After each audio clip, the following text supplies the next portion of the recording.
evening, everyone, and welcome to another installment of TED Excellence, the show in which I flex my English major by using a good, healthy portion of testosterone. What? And I come to you live from Crater Valley on the moon with Dogcat Fox, a Pepperjack, and all of you. Good evening, everyone. Welcome again to Thursday. Testosterone Thursday. Yes, we return once again to the wonderful world of off-brand TED Talks, especially after our on-brand TED Talk that we looked at earlier this week. That's posted on my channel now if you missed it. Yes, the Coleman Hughes controversy. If you don't know about that, well, watch my stream. You'll find out the whole 9 yards. But outside of that, we have a show tonight. But before I get to tonight, who's joining me tonight? For this show tonight, because tonight is the night when we watch TEDx. Noah Asensio, hello. Mike R, hello. Advocatus Diaboli, hello. Kiro Soldier, hello. Grand Inquisitor Tyr Alexander, hello. Who else is here? Scrolling down, Roan Hirushin, hello. And congratulations to Roan both on the successful funding of his GoFundMe, as well as his nuptials. Congratulations, Hirushin. Shell D, hello. Brittany Holland, hello. Keldrig, hello. Shadowclaw, hello. Ostsan, hello. TC Lachance, hello. Who else is here? Urkele De Stefano, hello. Roger Reynolds, hello. And I think that's everybody I see. So if I happen to miss you, if you're lurking, if you're in the future, hello. Yeah, so tonight I thought I'd go back to an old favorite. An old favorite that gets renewed every 6 months to a year or so when I decide to look at a person on a stage telling me how to be an appropriate man in the modern day. Because tonight on TEDx, what does it mean to be a real man today? Well, I have a feeling there's going to be healthy doses of trying to exercise the toxic masculinity from those of us that were born and have grown up outside of the current zeitgeist around masculinity. Or maybe we'll be advised of something I haven't even heard of before. But let's see. If I had to make a prediction, let me flex my psychic muscles here for a second. It'll involve something about being more open to my emotions, right? Because as a man, I naturally cannot access my emotions. It'll be something about how assertiveness and aggressiveness are inherently toxic and or violent. Something like that. And what else? The phrase "boys will be boys" somewhere in here will be mentioned as a supposed apologia for actual criminal behavior. I'm guessing those are the 3 elements that I can think of that'll probably come up. That's my guess. A couple more hellos here as people pop in. Datura Jones, hello. Also, Irving Spider-Man, hello, and thank you good much. Thank you good much. Thank you so much, and good evening, Irving Spider-Man. Robert Pincus, good evening, and thank you so much. Just wanted to give back for all the work that you do. Oh, well, thank you, Robert. I appreciate it. I try to put on what qualifies as an entertaining show as much as I can.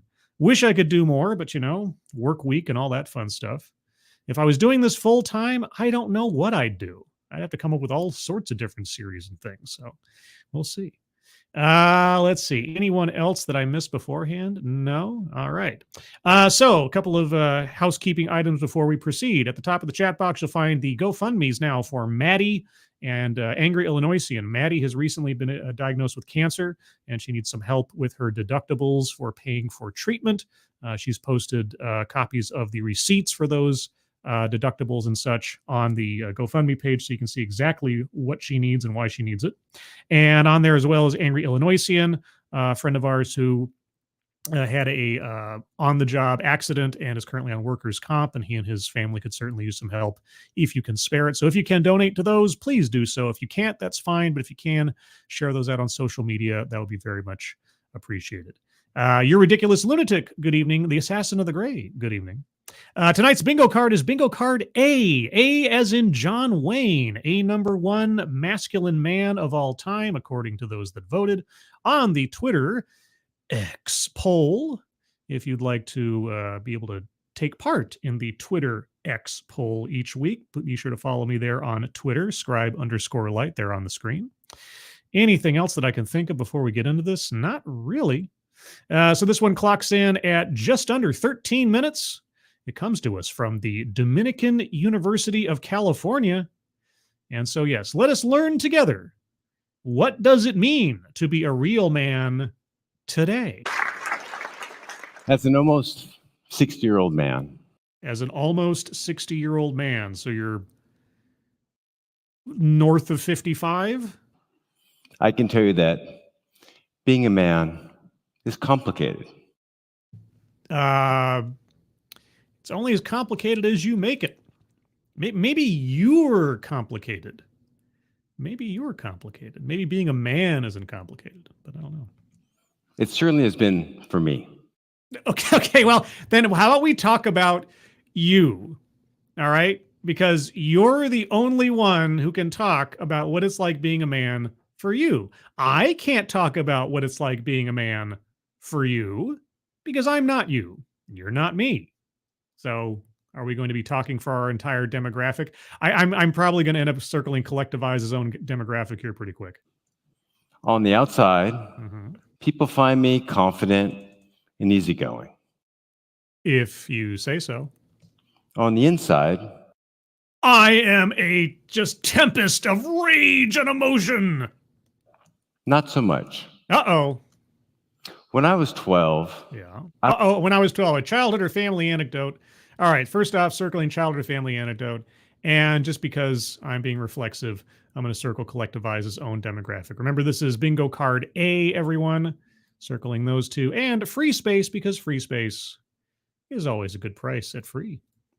I was bullied in a new school where I was desperately trying to fit in. I was too. The kids called me fat ass and laughed at me repeatedly. Oh, I got called Four Eyes and Wimp and a whole bunch of other things that I can't say on a family show. But Four Eyes was the big one, especially since I got glasses in first grade. I was Four Eyes from the jump. It sounds common, right? Mm-hmm. Oddly, that experience has stayed with me. Maybe you need to learn to let go. And I've unconsciously worn my shirt untucked to cover my butt ever since. Unconsciously? It's not so unconscious when you're... am I going to be required to look at your butt now? I still do. Okay.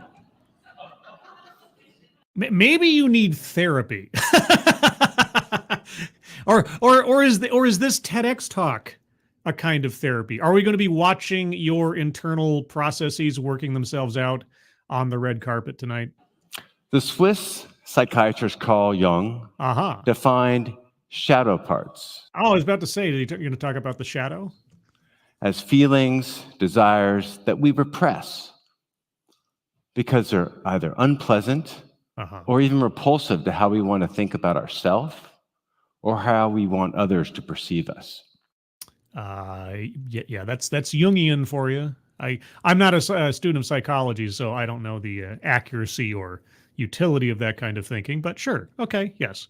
There are parts of ourselves that we are not happy with that can be internalized and hidden. Yes, okay. Now, these parts are pretty cunning, and they find a way to often reconstitute and reappear as unconscious behaviors. Okay, I almost reflexively circled unconscious bias, but we'll wait. Sort of like a game of whack-a-mole. Our mind is quite skilled at holding on to beliefs, feelings, trauma from previous life experience. As you've already demonstrated by talking about your untucked shirts. Our mind. Okay.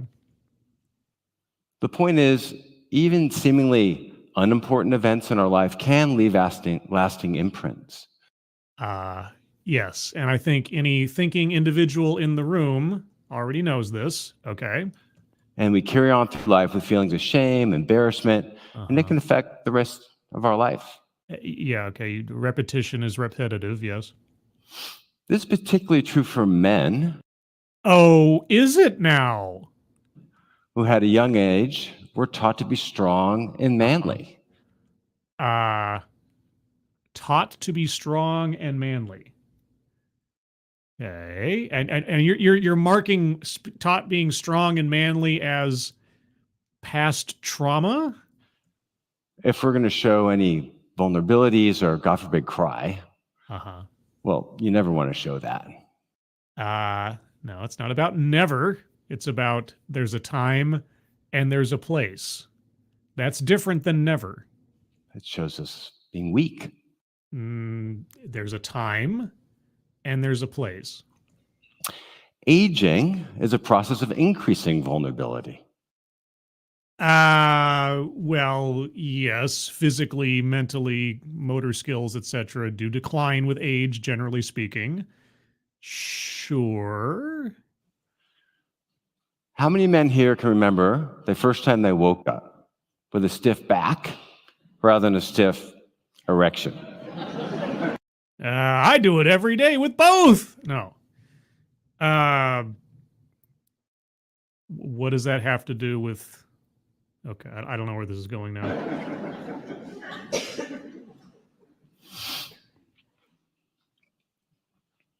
Yeah. When we think about masculinity... What do you mean we, white man? Talk about yourself. You're not talking for anybody but you. What comes to mind? Okay, I'm going to circle mind reading assumes motives because that's pretty much where we're at right now.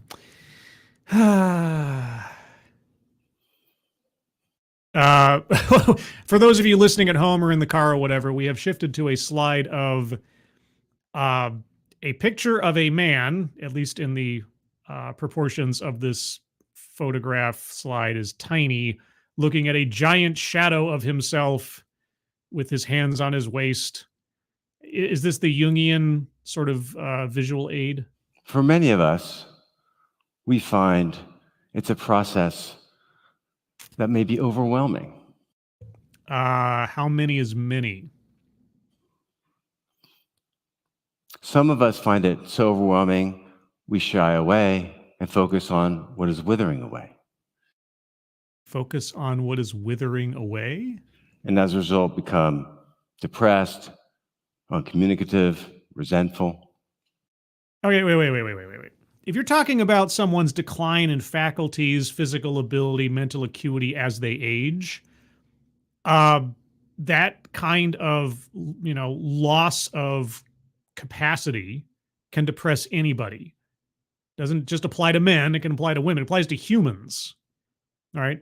If you were, regardless of your gender, very athletic in your youth, and then, of course, at some point or another, your knees give out, your inability to operate at the same level you did previously can lead to resentment, disappointment, depression, and so on. What's that got to do with being a man? That's just aging. Some of us find it too unbearable and live in denial. Of what? You see these men walking around behaving inappropriately, sometimes offensively. Inappropriately or offensively? To whose standards? Your delicate sensibilities? You're talking about you. Let dispense with this everybody's just like me thing. I hate it when people do that. Speak for yourself. This is your perspective. This is your experience. Unless you have done some extensive study, some psychological survey on 3,000 men across, 17 states or something, and you're just going to report on your findings. In this instance, you're talking about you. So every time he says we or men, just in your mind, replace that with the word I or my, because that's what this is. That's where this is going. Behaving in ways that are defined from old definitions of masculinity.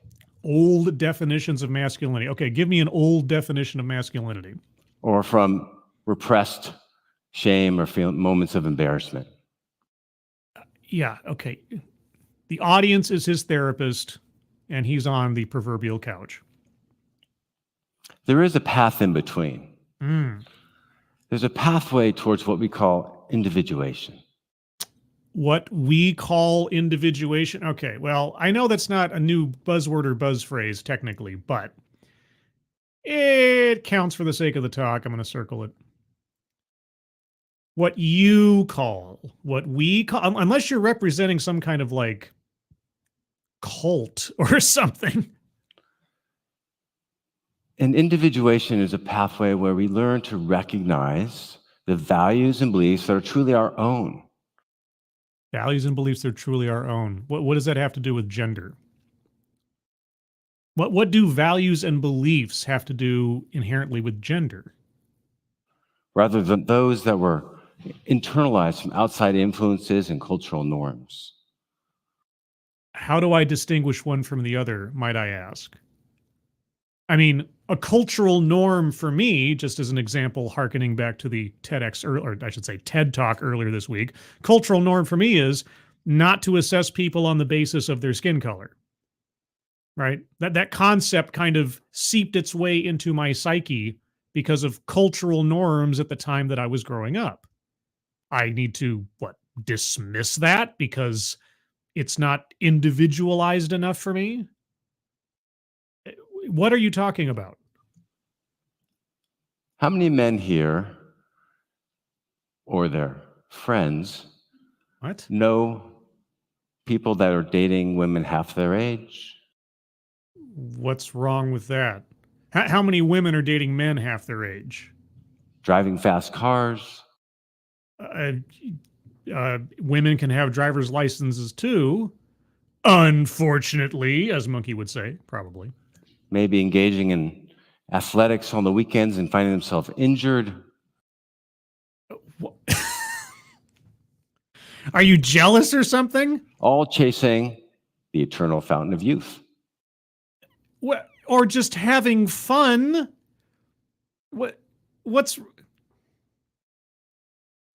This guy is such a rain cloud.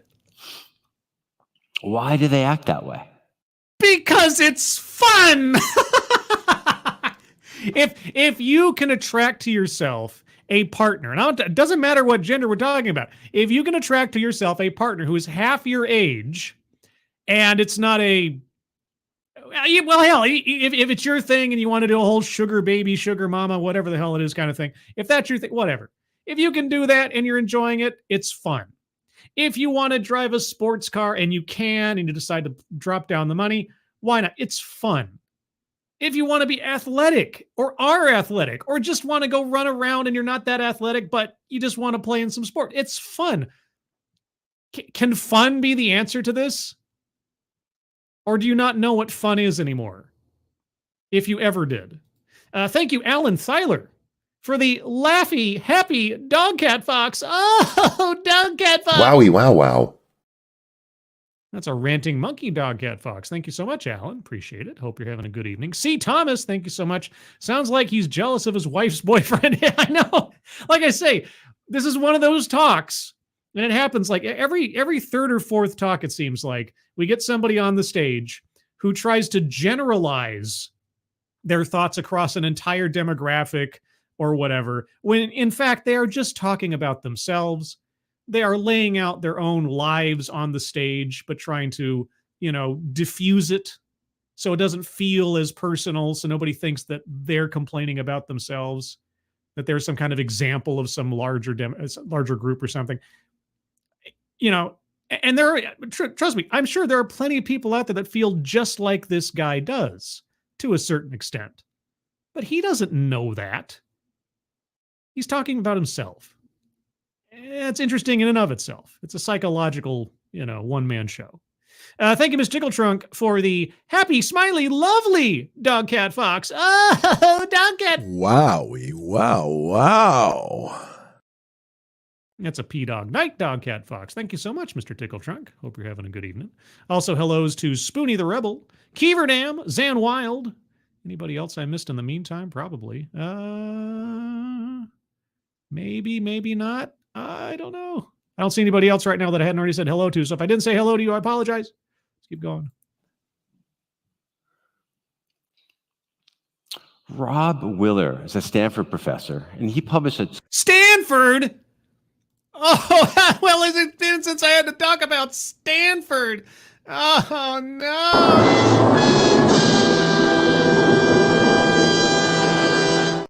Oh, boy. Can't get away from Stanford. We're in for some expert advice now.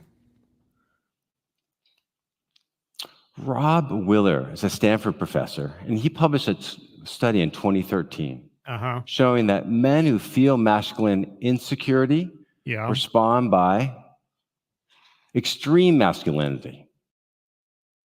Extreme masculinity. We're back in the 90s. Extreme. Okay, so they're trying to compensate, right? They feel depowered, they feel undervalued, whatever else. So they're trying to fake it till they make it. Is that it? Okay. Is there something inherently wrong with that? And I guess, what do you mean by extreme masculinity? Including dominance hierarchies. Dominance hierarchies. Sounds like a couple of clubs I've been to. Homophobia. Is that extreme masculinity? You know, gay men can be very masculine.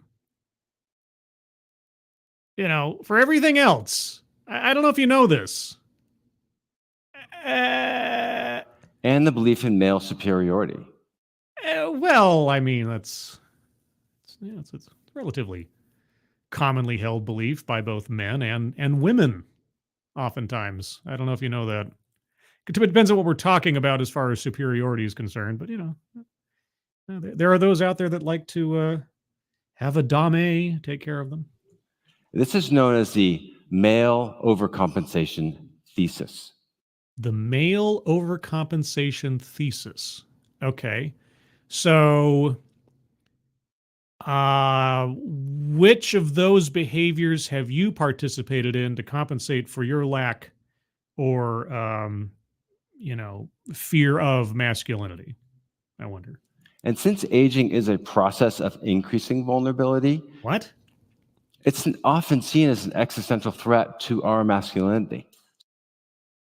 Well, I mean, it can be, I mean, if part of my self-confidence, if part of my expressing my masculinity is making love to my wife, let's say, okay, just as an example, hypothetical in my case, I'm not married, but let's say, being able to engage in that action, and aging unavoidably and inevitably for most people starts to ebb away at the physical ability to engage in that activity as often or as vigorously as I previously did.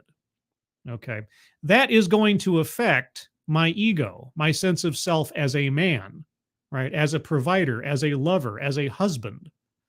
Okay. So that perfectly understandable. I wonder if our speaker is hung up on aging and his sense of masculinity. Just a guess. Excuse me. Frosted Glad, thank you so much. Frosted Glad? I say Frosted Glad? Frosted Glass. Wait, thank you so much. Usually he says this stuff to his skin suit donor. Lizard people everywhere. Thank you, Frosted Glass. Glass. All right. So no wonder men overcompensate. Overcompensate. Who are you jealous of? So what does it mean to be masculine? You should have led with that in the first place, because already you're kind of going backwards on this. There's so many definitions out. Then how do you know that one form is extreme versus another? Now.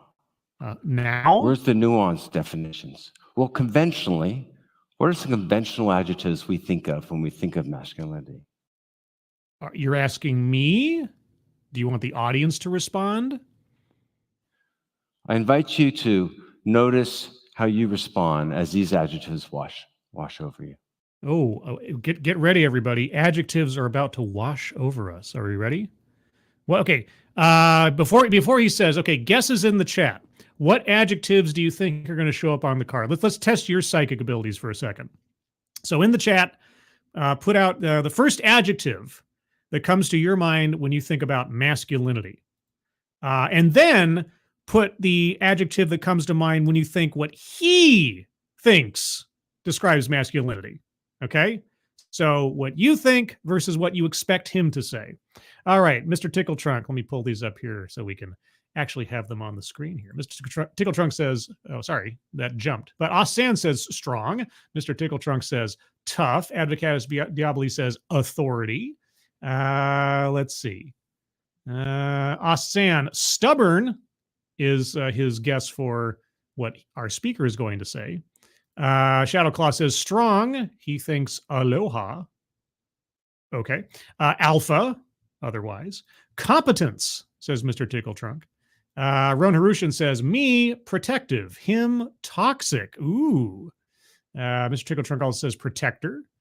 Advocatus Diaboli says stoic. Let's see. Datura Jones, I don't know. I kind of like being conquered by a strong woman. Hey, to each their own. I don't think someone's necessarily less masculine as a result of that. Of course, you don't have to be masculine at all. You can be you. Here's the thing. You can be you. And whatever you decide to do with yourself, as long as you're not hurting yourself or others, I couldn't care less. But this guy's really focused on this. Shadowclaw, midlife crisis, smell I do. Smell I do, midlife crisis. Crisis of the midlife. You're ridiculous lunatic. Accountability, that's a good one. So you got stoic from Mike R and stoic from Vader 35. In control, says Tyr Alexander. And Mr. Tickle Trunk, him, dominance. Shadowcat says provider. Him, controlling, says Alexander. Him, condescending, says Tickle Trunk. Shadowcat also hello. Hello, Shadowcat. How's the X-Men going? You partnered up with Wolverine a few times, didn't you? And Tony Gift says resourceful. Mr. Tickle Trunk also says violent. All right, well, let's see what our speaker has to say. Our adjectives that describe masculinity. So courageous. Ooh, courageous. That's a good one. All right. Protective. Some of you guessed protective or protector. Competitive.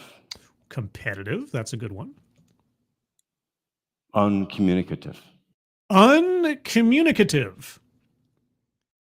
Well, nobody in the chat came up with that one, even for guessing your possibilities. All right. Angry. Angry. Well, we had some.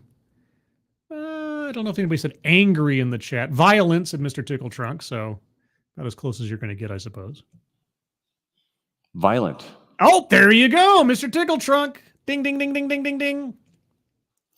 If we limit ourselves to these conventionally defined, they're not conventionally defined.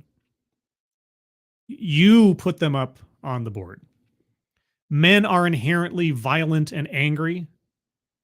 Now, uncommunicative, that's the one that I'm kind of like, well, I guess it depends on what you mean by communication, right?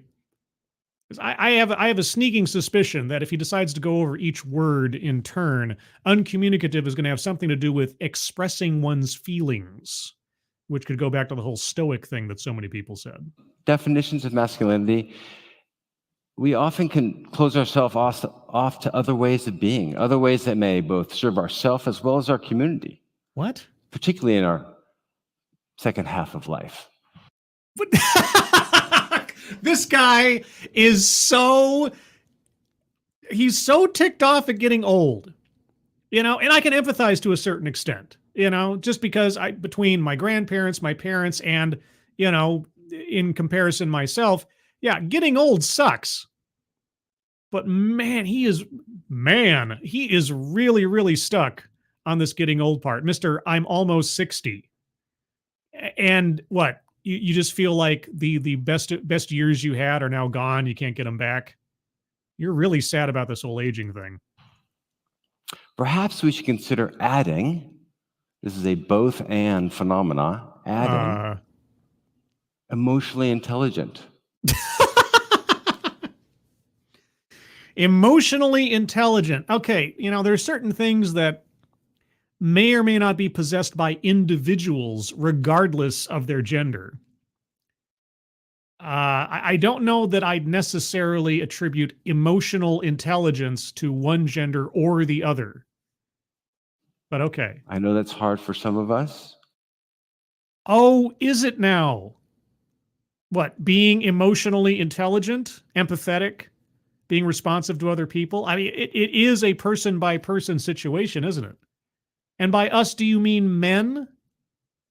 Difficult for many of us, do you mean men? Or are you talking about you? Because you're talking about you, aren't you? But I encourage you to step in and lean into that.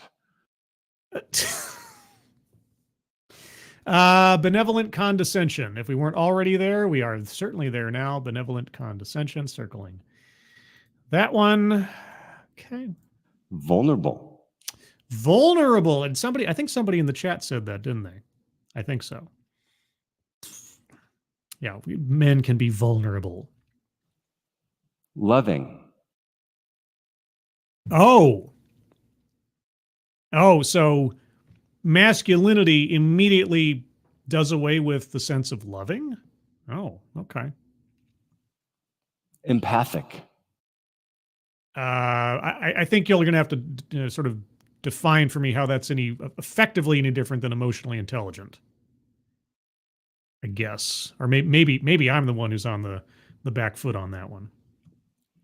Affectionate. I see a pattern forming here. Attentive. Is this just one big ad for dating somebody in the audience? It's like, hey there, women out in the audience. Hopefully you're half my age to make me feel better about myself. I'm talking about men, but I'm really expressing how I think I am. And so I'm attentive and empathetic and emotional and blah blah. I mean, I don't know. Thank you, Mr. Tickle Trunk. Vulnerable men are a danger to the tribe. Yeah, got to weed those one out. The weakest link in the chain. And Mike R., thank you so much. Is self-vilification still a bingo square? It is. It is now. Is he self-vilifying yet? Or is he bragging about his perfect sense of self?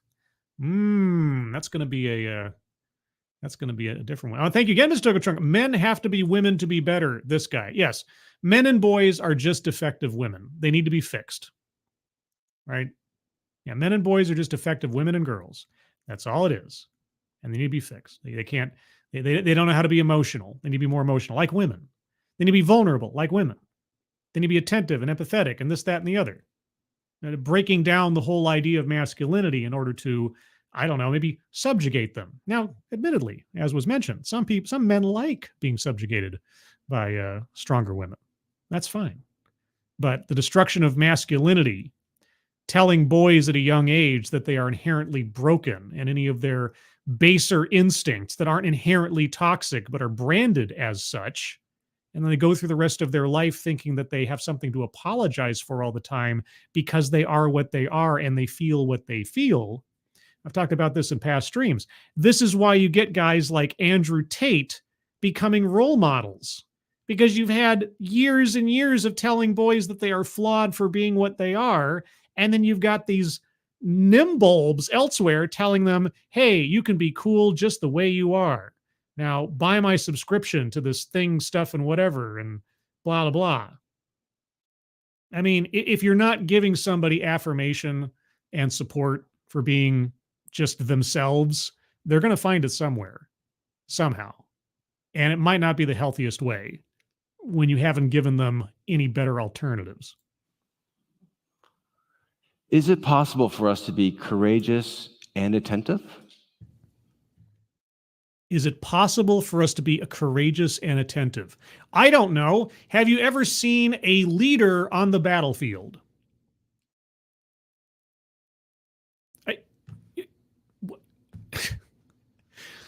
Okay. Yeah. You know what? That one caught me. What? You gotta be fucking kidding. Right? Yeah. Sorry. That one just hit a little too close to duh territory for me. Come on, man. Do you have to give up your courageous strength if you're going to be vulnerable? What planet are you from? Have you ever met another man in a time of crisis? I argue no. It's oh, a both wow. and phenomenon. Thanks so much. Wow. And in this culture, as we're moving, we find ourselves drifting towards one extreme or the other. And I invite you to consider holding both. It's not we, it's you. This is about you. I was raised in a family where my mother had relaxed standards of discipline. My father was the heavy who used anger as discipline. And like most of us, we find ourselves, whether we want to or not, becoming like our parents.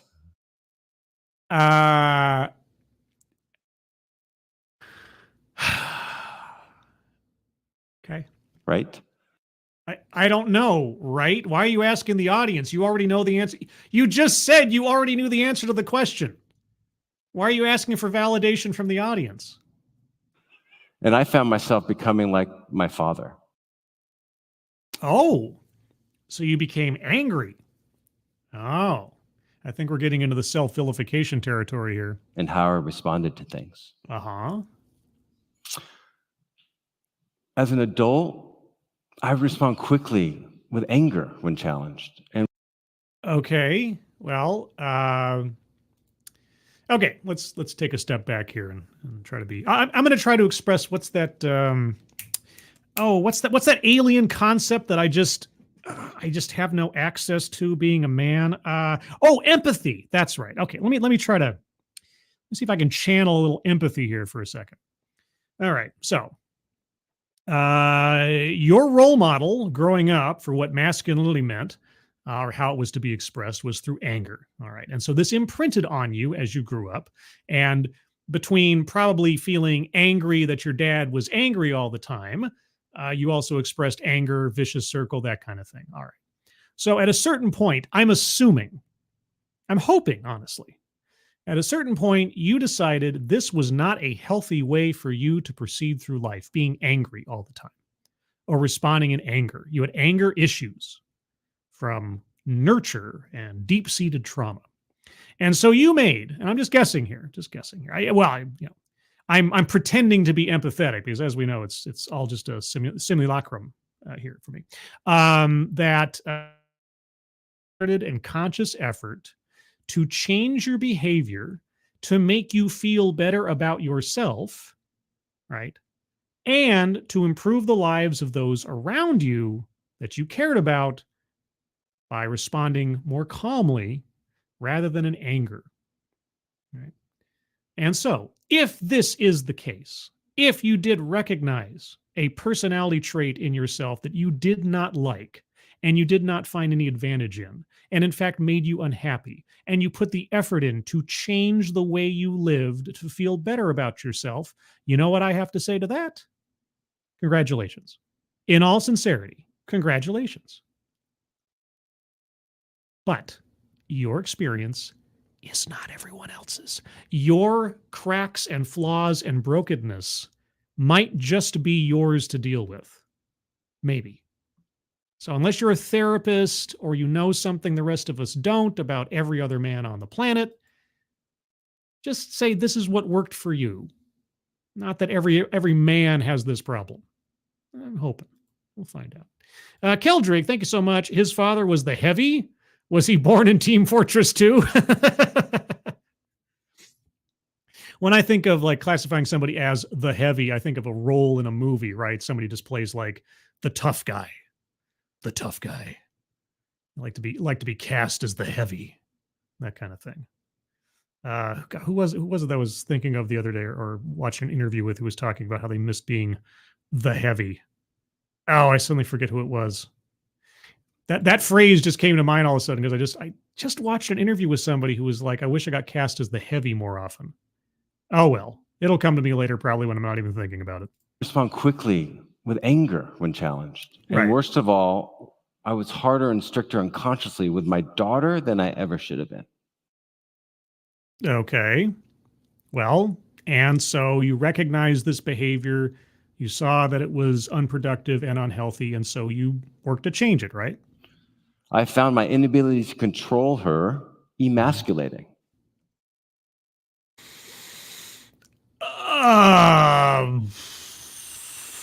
Okay. And I don't know if anyone else can relate to this phenomenon.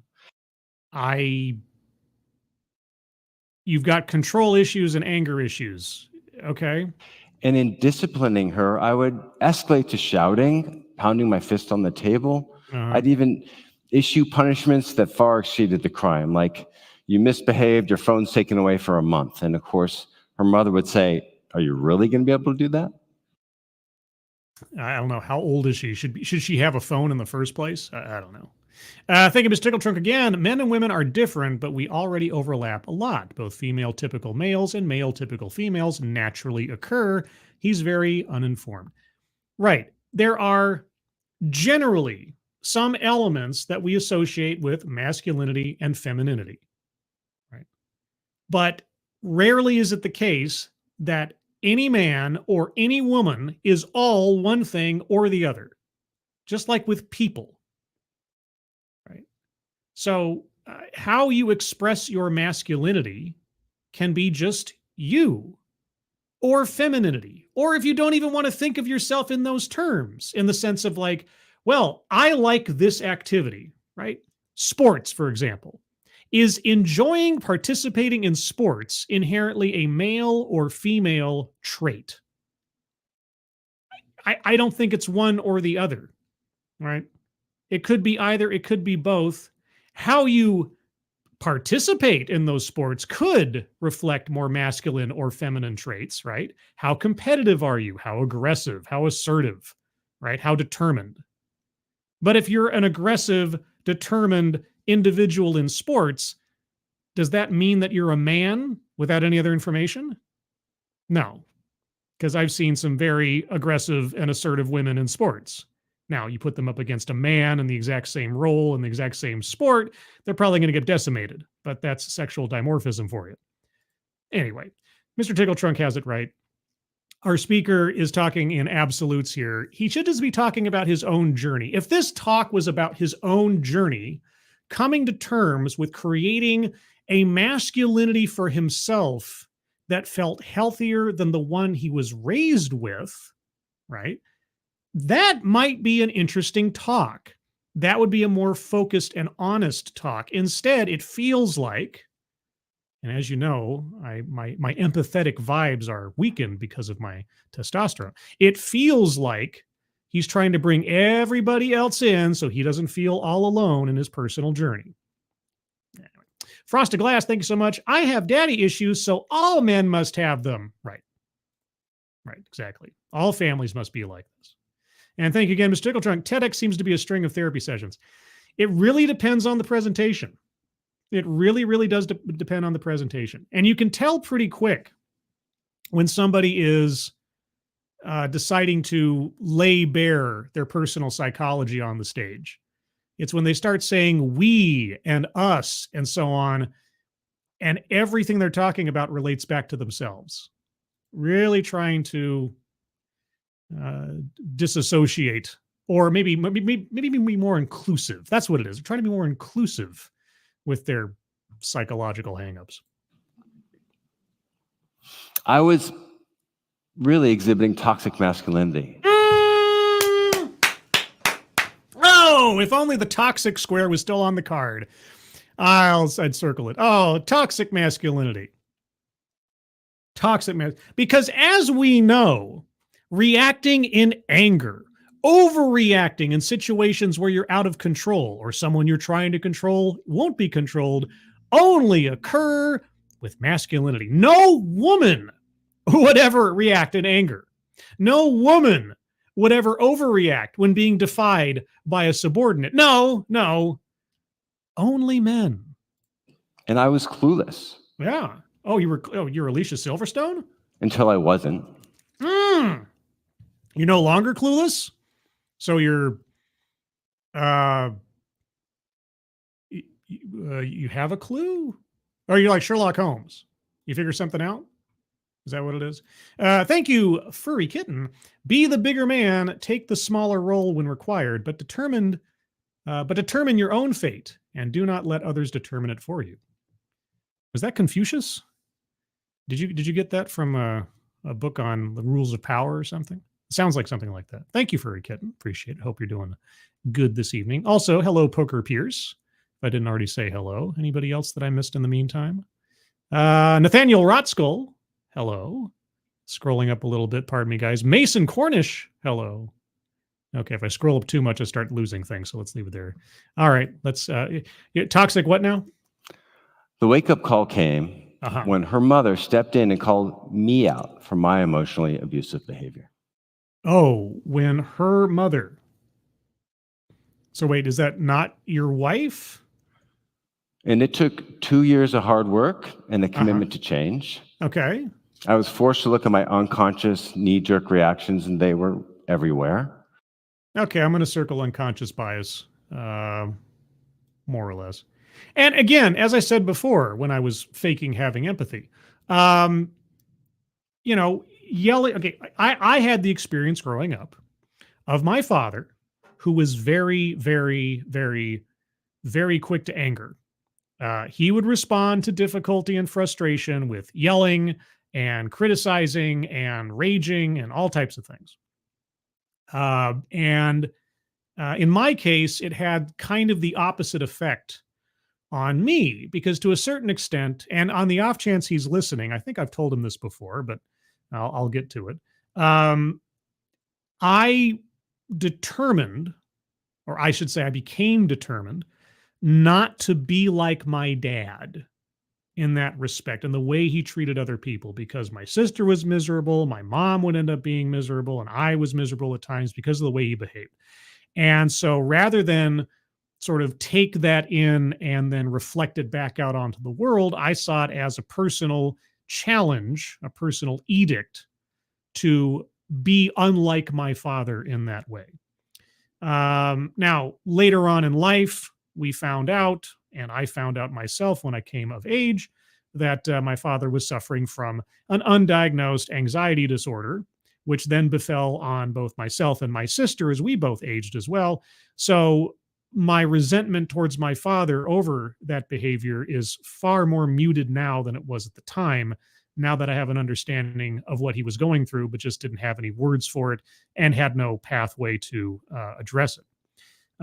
So just because someone is angry and everything doesn't mean you're going to become angry. But I can understand and appreciate our speaker for recognizing that his behavior, his snap to anger, was not healthy for him, for his family, and so on, and made a determination and a commitment to change. That is good.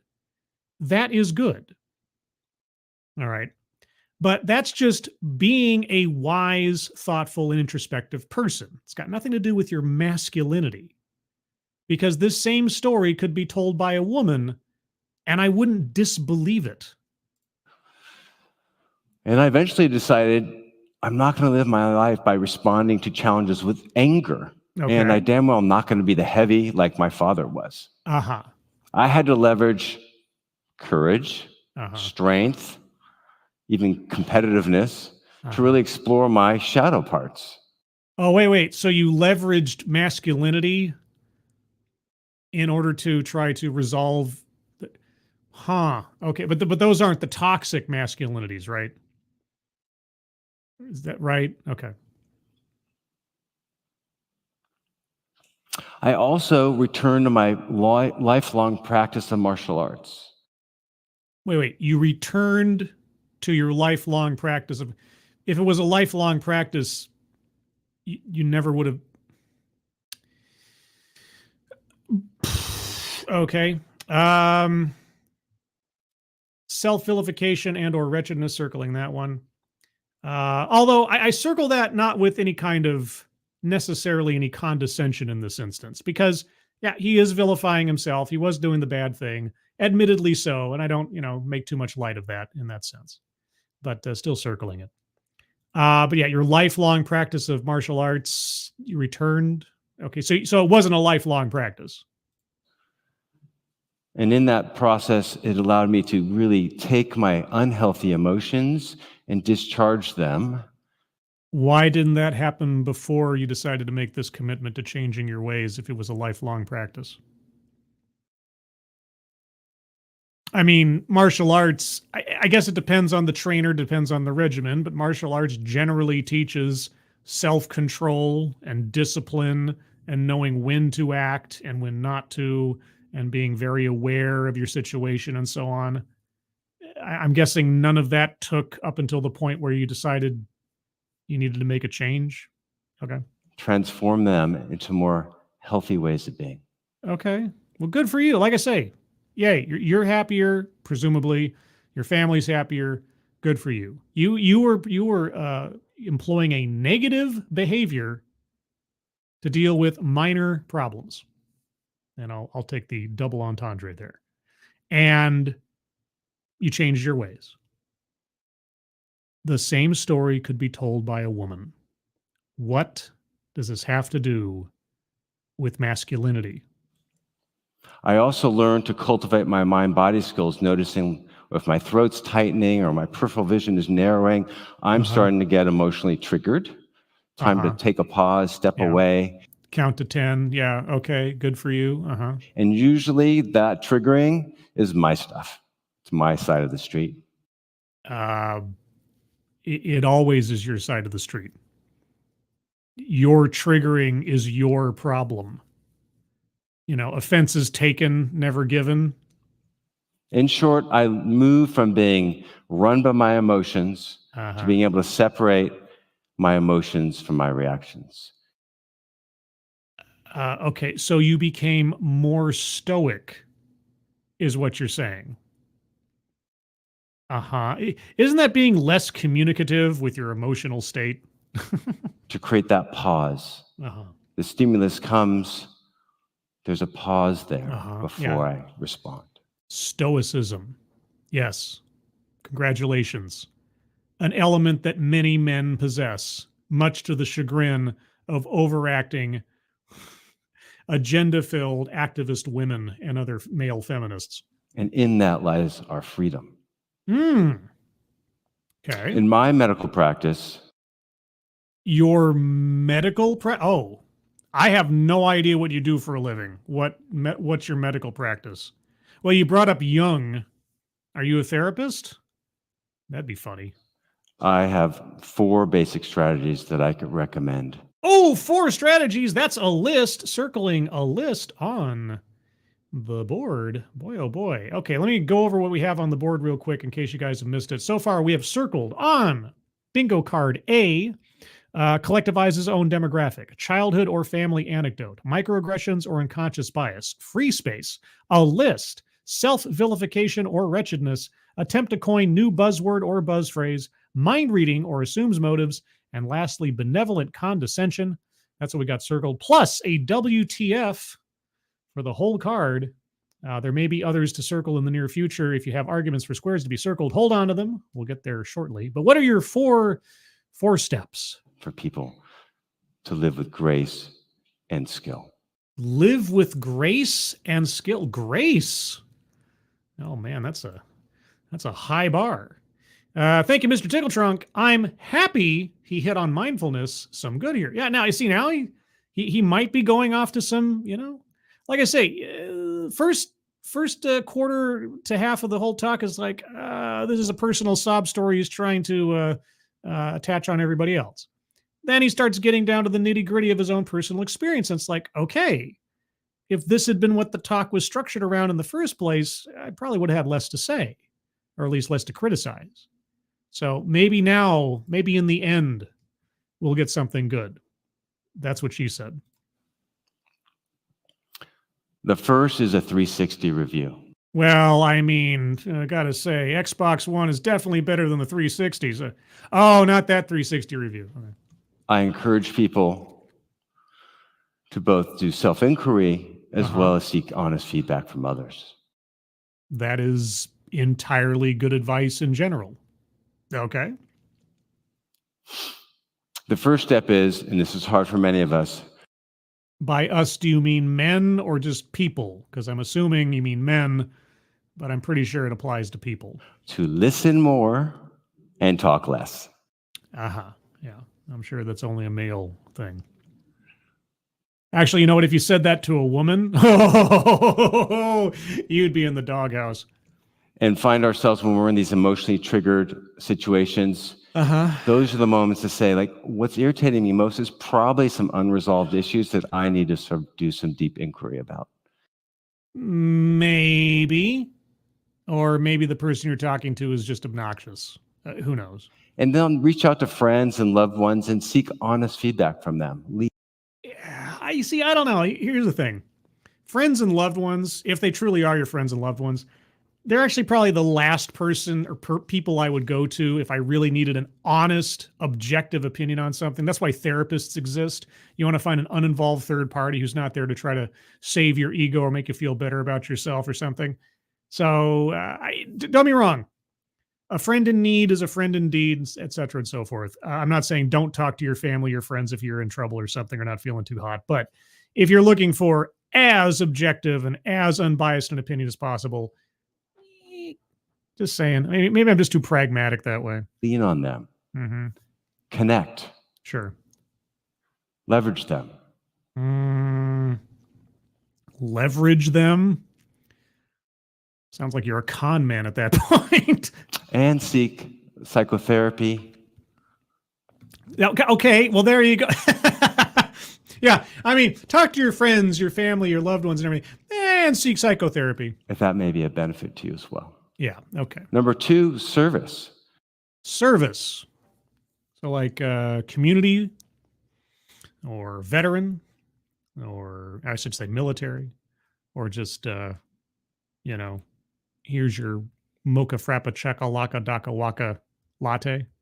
To engage in service. There's no better way to feel relevance, purpose, and a sense of awe in your life by leveraging your experience, your wisdom to help others.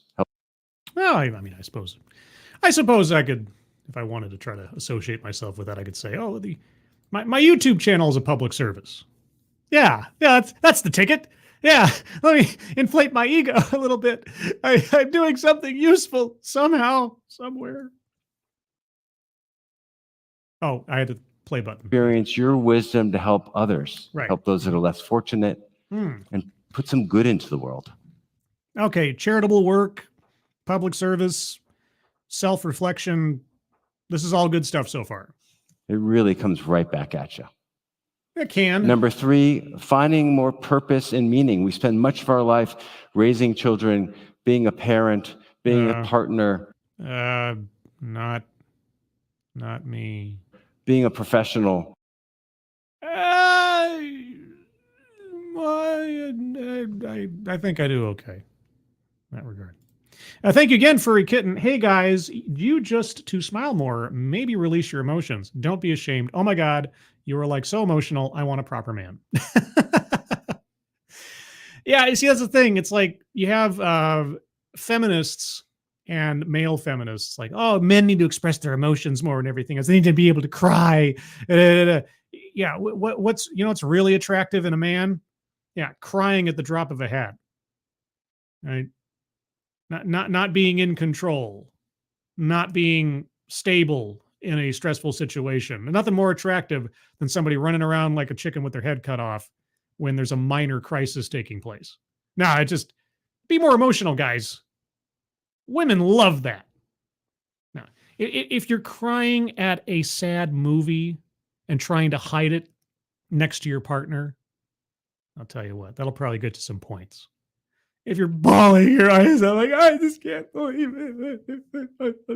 Reminds me of that scene in Sleepless in Seattle, where the two women are talking about some movie they saw and they started getting emotional over some romantic scene or whatever. And then the two guys in the room were like, do you remember in The Dirty Dozen where he threw the grenade down the ventilation pipe and all the Nazis got blown up?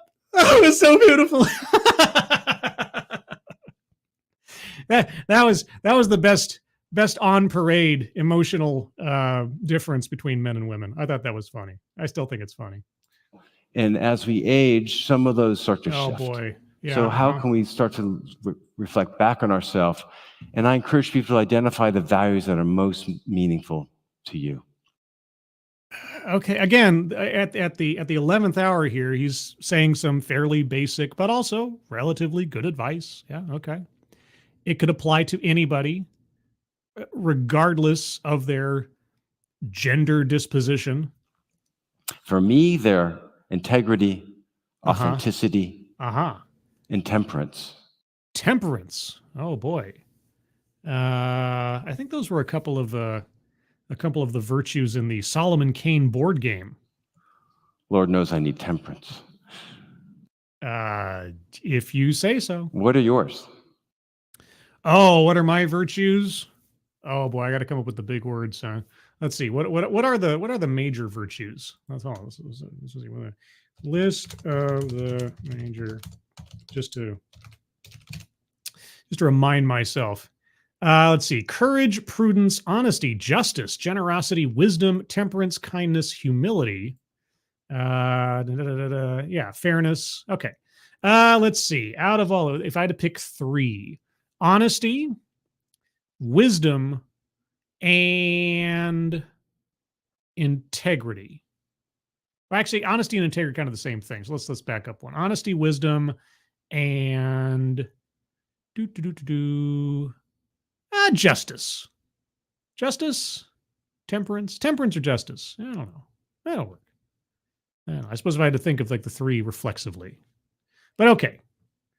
Again, all right. Good stuff, I suppose. And finally, finding community. Okay. Find a community that can align with your values, that can support your sense of purpose, that can help you become a better version of your authentic self. For me, it's my martial arts community. The one you went back to because it was a lifelong endeavor? Right. Let's see. For me, well, I guess I'm speaking along and thinking along with them now. That's my community. Oh, heaven help us all. They hold me accountable. Accountable. They're clear in how they don't hold back. I can tell you, it takes work. Yes. But I guarantee, if you do this work. This work? You mean self-improvement, self-reflection? You'll feel more ease and fulfillment in your life. You'll have better relations with your loved ones. And you'll live a much more fulfilling life. Okay, now we circle back to the presumption that if you're a man, you're inherently flawed and need to do these things. All right, there's a presumption of, let's say, guilt that's being expressed here. Not directly, but it's being heavily implied that if you happen to be a man like me, do these things and you'll be better. When everything he talked about, again, doesn't necessarily apply just to men and doesn't indicate that men are inherently flawed. If you have anger issues, you should try this. That would have made more sense. Not if you happen to be a man, then you need to do these things. Not so much. You may still have a stiff back, however.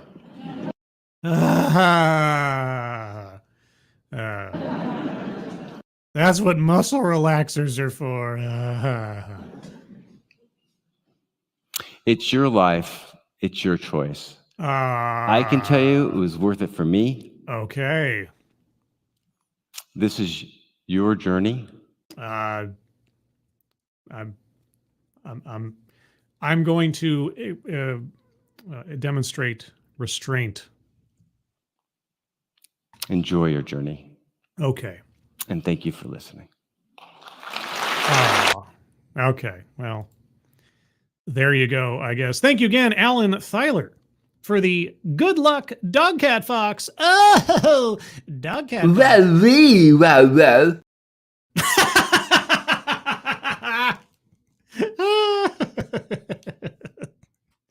Well. My favorite tailed feature. Thank you, Alan, so much. Okay, well, there you go. Do we feel like we've learned anything about being better men, everybody? Or a modern man? Did any of that sound revolutionary or modern? I don't know. Let me update the bingo card here real quick because this is where we're at. All right, so I'm going to go over the bingo card one more time by myself. If you have arguments for squares to be circled, hold on to them. I'll get to you momentarily. Systemic or institutional? I mean, at the top, he talked about behaviors and things that were sort of imprinted on people from society or norms. Is that systemic? Maybe. I'll think about it. Thank you again, Frosted Glass. Is it just me or does he have a fat ass? Oh, well, no, I couldn't tell. His shirt was lowered. I don't know. You know, Batman's cape needs to get out of the way. I just can't tell. His camouflage just was perfect. Thank you, Frosted Glass. Sales pitch for product or service. He came close talking about his medical practice, but he never got much beyond just mentioning it, and he never dropped the name of a book. He talked about Carl Jung, but that's not really a sales pitch. So, yeah, I don't think so. Diversity, equity, or inclusion? No. Plays victim.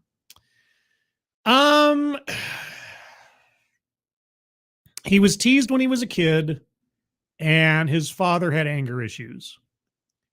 None of that to me sounds like playing the victim. That's just life.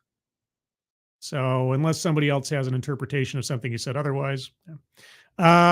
Privilege. He never said the word. Was there any implication of privilege? Actually, surprisingly enough, he never said boys will be boys. I'm actually kind of surprised that never came up. And he never talked about how, as a man, I'd have it easier to XYZ in society and so on. He never did fall back on that one, as far as I can tell, so I don't think so. Contradicts own point or argument. In the sense that when it came down to it, everything he was talking about dealt with human experience writ large and not explicitly or exclusively men or masculinity. So in that sense, how to be a modern man?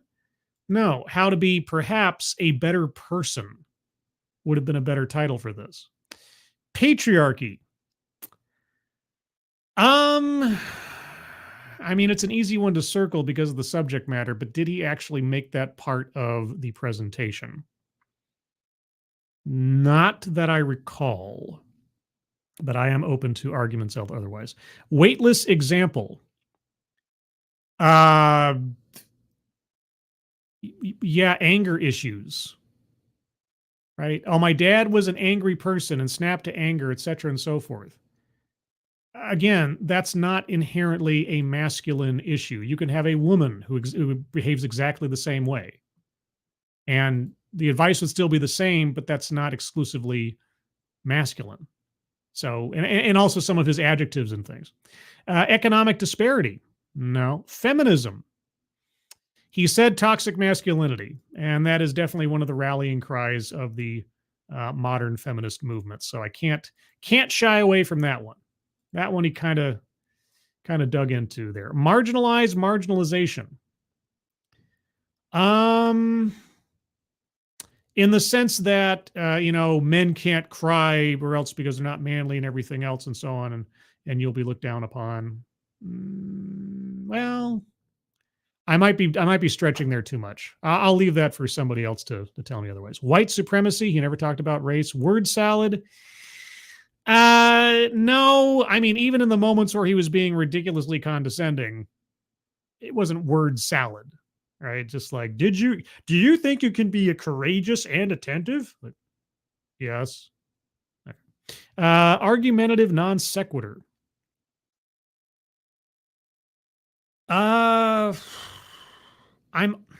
Reflexively, I'm inclined to go for the whole martial arts thing. Like, why bring that up? What did that have to say about anything? And if it was again, I come back to the whole thing. If it was a lifelong endeavor and it was useful for you to let out your anger and everything else, why wasn't it useful before you came to this conclusion you needed to make changes about your behavior? Right? If I'm too far off base on that one, somebody let me know, but I'm going to circle it for that one. There's that kind of threw me. Is like, why didn't you make that part of the presentation earlier? Anyway, anecdote that probably never happened. Yelling at his kid and overreacting because she was misbehaving. I can believe it. That's really the only anecdote he brought up. And being made fun of in school. Like, I don't think there was a perfect anecdote anywhere in there. And lastly, leaves out vital context. Leaves out vital context. Oh man. Okay, I'm trying to remember now. Was I asking for anything in particular over the course of the talk that I was not receiving as far as explanation? And this is a bingo square, so I want to make sure I get this right. Well, if there is any doubt, there is no doubt. So I'm going to leave it there and let you guys tell me if there's a better argument that I can't think of. All right, so that's the card as I have it right now. If you have arguments for squares to be circled, put them in the chat now. And it helps if you tag me in your comment for a argument. Let's see. Advocast Diabli, that photo at the end, what the hell was that? Zero context on it. I think that was him and his daughter. I'm assuming, unless he's dating someone half his age. He didn't tell us. I don't know if that was vital context, though. So, like I say, I'm assuming that was his daughter. I don't know. Datura Jones, just teaching people how to talk with each other would go a long way. Too much negativity as baseline. That's also true. Just communication in general, and not just assuming men can't be communicative, right, or uncommunicative, but just learn to communicate. Let's see. Martial arts thing was just his personal anecdote. Not an argumentative non sequitur. Yeah, I might have gone a bridge too far on that one. Okay, if somebody else has a better argument for argumentative non sequitur, I took it off the board. But all right, Frosted Glass leaves out vital context. Decline to mention women can have these same problems. Well, see, I circled that effectively for contradicts own point or argument. Right? This is how to be a real man. Well, everything you're talking about is just applicable to anybody. So I don't know if that leaves out vital context. That's an inherent contradiction to his argument. So either give me another one or refine that. Ron Harushin, the karate thing was probably something he was proud of doing or a hobby he enjoyed and felt it was a major part of him managing his behavior. Yeah, okay. Like I say, it might not be argumentative non sequitur, might be kind of, like I say, a bit too far, but I'm still bewildered as to if this was a lifelong thing and it helped him deal with his emotional issues after he decided to deal with his emotional issues. Why wasn't it helping him with his emotional issues before then? It just odd place in the talk to talk about it, and I didn't quite understand what the connection was to it. Thank you, Mr. Tickle Trunks. All right, this was almost a good talk, just poisoned by DEI. Well, there wasn't any DEI so much as the sort of pseudo third wave feminist toxic masculinity shaming men for being men. Again, if he had framed this as, here's how I dealt with, assimilating anger from my role model into my life and then realized how bad it was for me and my family, and this is how I got past. I mean, a talk with that title probably wouldn't have gotten my attention. And B, it would have been a much more honest and accurate presentation. So yeah, it was a flawed presentation with some good bits in it. All right. It's sort of like a half-done meal, I suppose. I'm sure there's a better metaphor for that. Furry Kitten. I work in crowd control and security. A lot of lads got into fights, not me. No. Getting into fights does not inherently mark you as manly. It could if you're a boxer or something, or maybe. I don't know. You're ridiculous. Systemic. Men are this way because I am this way. Oh, yeah. Being masculine is a systemic problem. And yeah, okay. All right. You know what? Institutional, the institution of masculine. Okay. All right. I grok to your jig. or something. Let's see. Advocates diably. Also, he contradicted himself when he brought up using competitiveness, a masculine trait in his own words, to fight masculinity. That's well, I mean, and that's the other problem with this talk is that he talked about toxic masculinity, and then he brings up adjectives, positive alongside negative ones. So masculinity inherently, I guess he's saying there are positive elements to masculinity and toxic elements to masculinity. But then why are we just talking about masculinity? Because everything he was talking about is just shared experience amongst people. He was all over the place. He was on the edge of something reasonable in places, and then he just didn't quite get there. The connection wasn't quite made. Frosted Glass, Scribelite, it's vital context because it ruins his point. It's like saying only birds can fly and never mentioning planes.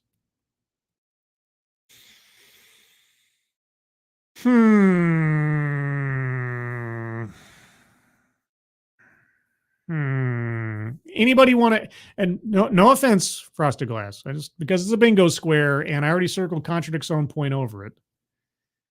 Anybody agree that focusing on masculinity when talking about these elements also leaves out vital context because he avoided mentioning that women can possess these traits as well, or these problems? I need a second or a third on that. I just want to make sure. And be honest. Remember, honesty is one of my virtues, and I really want you guys to practice that if you can.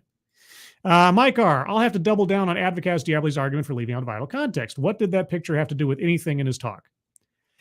Well, I mean, presumably, and again, I'm using my empathy here. I'm assuming that he was showing a picture of him and his daughter being happy to reflect the fact that he had improved himself and his relationship with his daughter. That's my guess. He didn't tell us that, so maybe I just proved your own argument for you there. Advocatus, that mention of boys are brought up in a certain way is almost a textbook example of a talking point of patriarchy. That's also true. Let's see. Mr. Tickle Trunk, I thought leaving out vital context was about a failure to connect the dots. It is, and that's why I'm not so sure that excluding women from your analysis, I don't know if that's leaving out vital context so much as contradicting his own argument, because he never talked about it in a way that made it inherently masculine. Like quick to anger or having a short temper. That's not an inherent masculine problem. That's just a human problem. But the photograph, is the photograph all we have for leaves out vital context? Datura Jones, more so discussion than bingo now, methinks. This is part of the bingo card. This is some of the best part of the show, as far as I'm concerned, is trying to figure out, like, really thinking about what we heard, really trying to relate it to these different challenges on the card, and discussing whether or not what we heard and what was presented, meets the test of some of these squares and the confines of them. That's why I'm so making sure that if we're talking about leaving out vital context, is it really? And I have angered people before by being very strict on some of these things. If you can't completely convince me, especially when it comes to a bingo square, I might not give it to you. Okay. Frosted Glass. I think leaving out an obvious counter argument is leaving out vital context when trying to prove a point.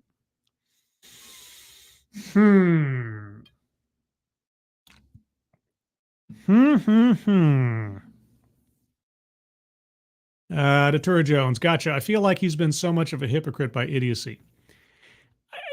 He had a jumbled message. And I think, and again, this is just me being empathetic, and I have only the talk to go by. I think that's a reflection of him still trying to figure out himself, right? If you take the talk, as we see so many of these as TEDx talks, as this is a one-person show representing how their mind works and how their self-image operates, I think he's still trying to figure out where the fault lies, right? The easy answer is, my dad was this way, I'm this way, my dad is a male, he was my male role model, therefore masculinity within me is broken. Right. And consequently, masculinity within others must also be broken because I don't want to feel alone and marginalized and made fun of. I want to be part of the group because I was really trying to become part of a group when I was a kid, but I was ostracized because of my body shape. So now I'm going to generalize how I feel with everybody else so I don't have to feel alone. If you want to talk about past trauma informing future actions, that's my armchair psychologist assessment of our speaker in that regard. I could be wrong, but I'm probably right. Is that too much confidence for my masculinity? Thank you, Derek LaRue, so much, as always, for your continued support and generosity. Really appreciate it. Hope you're enjoying your evening and enjoyed the show. And also, hey, Derek LaRue from Mike R, as I click on that. Accidentally, but happy accidents happen, don't they, Bob Ross? Let's see. Okay. Let's see. Leaves out vital context. You're ridiculous lunatic. Without evidence of his father being a violent shitbag, he has left me to the point of anecdote that perhaps rarely happened, but he hugely exaggerated. Hard to say. Really hard to say. He didn't give us any more information than just saying that's what his dad did. But okay. Anyone trying to prove a point needs to address major holes in the logic. It's true. Okay. All right. The more I think about it, and I've made this argument before as well in different talks, is if somebody, makes an argument about something, they have to at least entertain the other side of it in order to try to prove their point. Whether they're successful or not, to be honest about it, they have to. And he never really made any distinctions between female and male behavior to contrast with what he was saying about masculinity or toxic masculinity. So, you know what? Okay. And like I say, I didn't snap to it. Had to think about it. You argued it. Legit. I've made the similar argument before in different talks, so you convinced me. And thus, it is a well-earned... Oh, won't somebody please? Bingo. B-I-N-G-O. Okay. Right?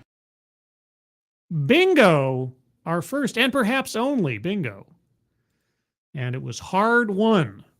And I appreciate Frosted Glass and Advocatus and everybody else for making the arguments.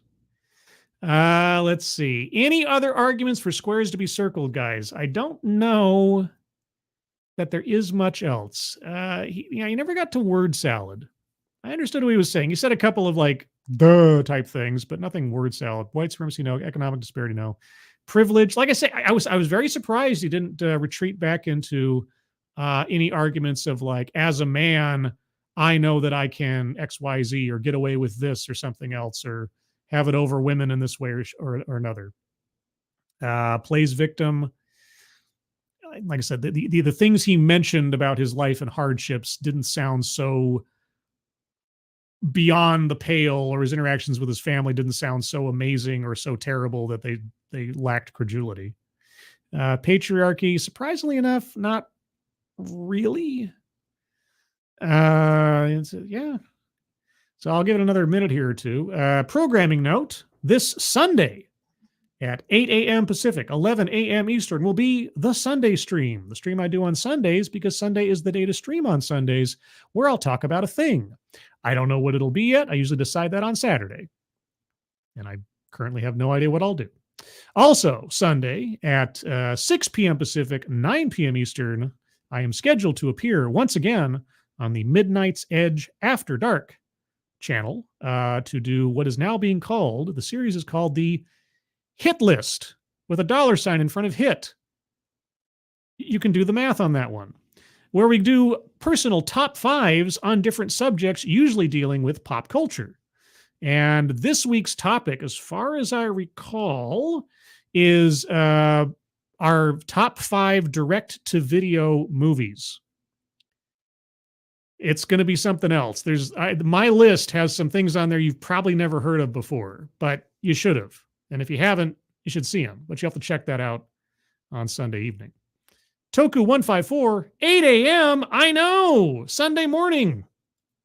I know, on a Sunday. Well, I mean, I usually get up at 4 a.m. for my job, so 8 a.m. is like midday for me. Anyway, Tier's got a comment. Sorry. Tier Alexander plays victim. He is saying he's becoming his father, and his father was an angry man.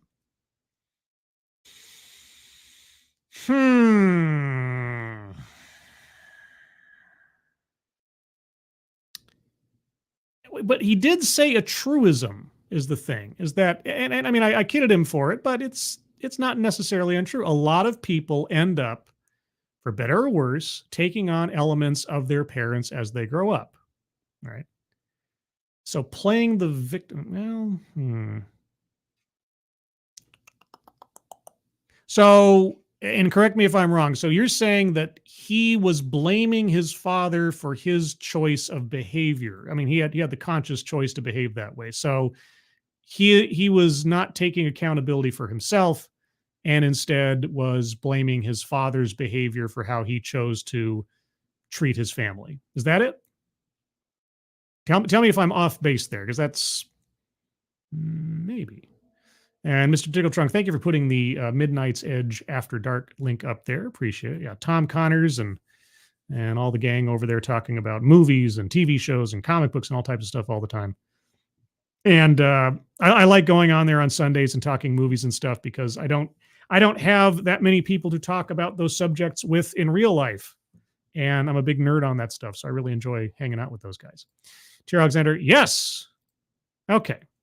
All right. You know what? He talked about accountability, but he ended up blaming his father's behavior for how he, and I guess that does stand in contrast to my own experience, where my father behaved a particular way. I recognized it was a bad way of behaving, and I made a choice not to. Yeah. All right. Okay, Alexander, you convinced me.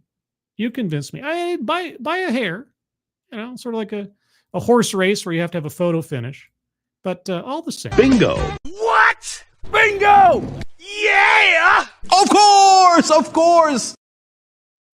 We have our second bingo. Congratulations to Tier Alexander for that one, because that was all him, guys. But yes, I think, if I'm not mistaken, I think I'm going to call it there. Now, it has been the case relatively recently that somebody, after the stream is concluded, has come in with a comment to make an argument for a square not yet circled, and I have post-stream circled a square and ended up creating another bingo.